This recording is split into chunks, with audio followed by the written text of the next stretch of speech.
The American Film Institute has declared Clint Eastwood to be a national treasure, and so he is. But I had no idea of that myself years ago. In fact, I spent half my career in friendly arguments with Clint about violence. Don't you ever worry, though, about glorifying and glamorizing violence in your films? No, I don't think we glorify it.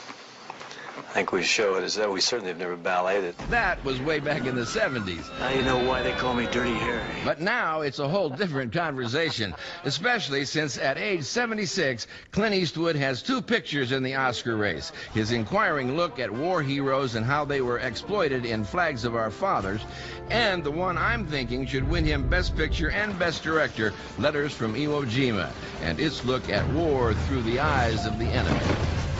Besides all the entertainment value and the drama and the action and the excitement of these movies, between the 2 of them, you are being credited with making the strongest anti-war statement that's ever come from Hollywood. Was that your intention? Yes, it wasn't my intention, because I don't think you could make a war movie, especially especially about an actual incident that happened that, I don't think there's any war that's really beautiful. There's a lot of, we grew up with a lot of pictures where war was depicted as heroic, and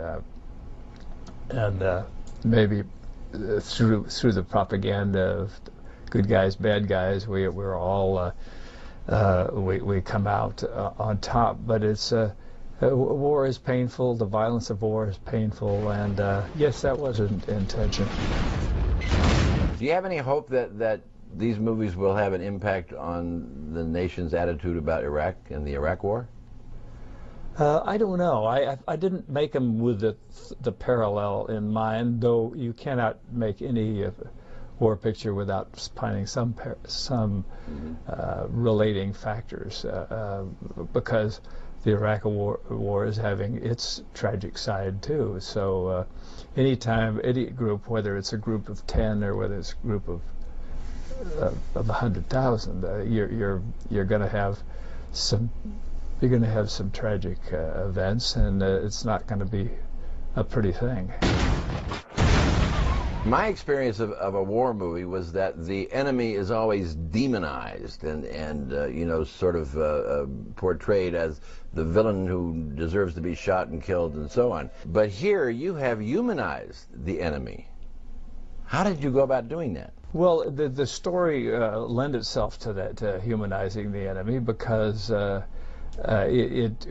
it all boils down to is that the guy who really is out there on the front lines, and half the time doesn't know too much about it other than he's there, and yet there's some guys are coming after you, and you have to defend yourself. What motivates you overall? I mean, here you are, 76 years old, working like mad.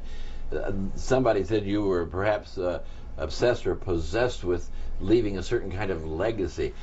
What is driving you now? I don't know, but I think I've got enough films for a legacy. I don't think that's the case. I think I enjoy the storytelling, and I enjoy doing it this time of life. I'm sort of withdrawing slowly from the acting side of the business, and so I just like to tell stories that haven't been done. At least I haven't done. I don't want to go back and do sequels, because I'm a different person now. I mean, I've grown a lot, and I think as long as you're always a student. You know, you're always a student of film. You're always growing, growing, growing. And when that day comes that you're not growing, then you should probably just say, okay, I'm going to lower my golf handicap or something like that and get out there on the course and practice. So, or do something a little different. But I love doing it, and I've just been, it's been sort of a little bit of the hand of fate has been on it a little bit the last 4 or 5 years, because I found Mystic River as a story I liked very much, and then right after that came $1 Billion Baby, and they just sort of fell into place. Mr. Dunn? I owe you money. No, sir. I know your mama. Thought you might be interested in training me. I don't train girls. People see me fight, say I'm pretty tough. Girly, tough ain't enough. I suppose if $1 Million Baby hadn't been there, I would have probably cooled my heels for a while in between those 2 pictures. And then this came along, or Steven Spielberg asked me to come do Flags, so Let's go. so I went over there and started that, and then that gave me the idea of maybe this General Kuribayashi must be an interesting character. And then I read some books on him, and most of them were letters home, and letters to his family, his daughter, and his son, and his wife, and while he was an envoy in the United States in 1928 and 1930, and then later while he was a commander of the island of Iwo Jima before the American invasion.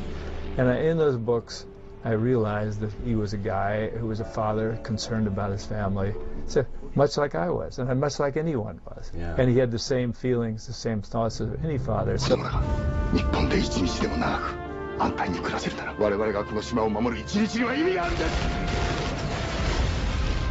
Isn't it funny in your mind? Is there kind of an irony or some kind of weird twist that the movie that is maybe going to get the most acclaim, Letters from Iwo Jima, was actually sort of your afterthought? Yeah, but then ironies are a way of life. The irony and the ecstasy. Clint Eastwood is one Hollywood icon with a real mission, I think, to humanize, enrich, and enlighten.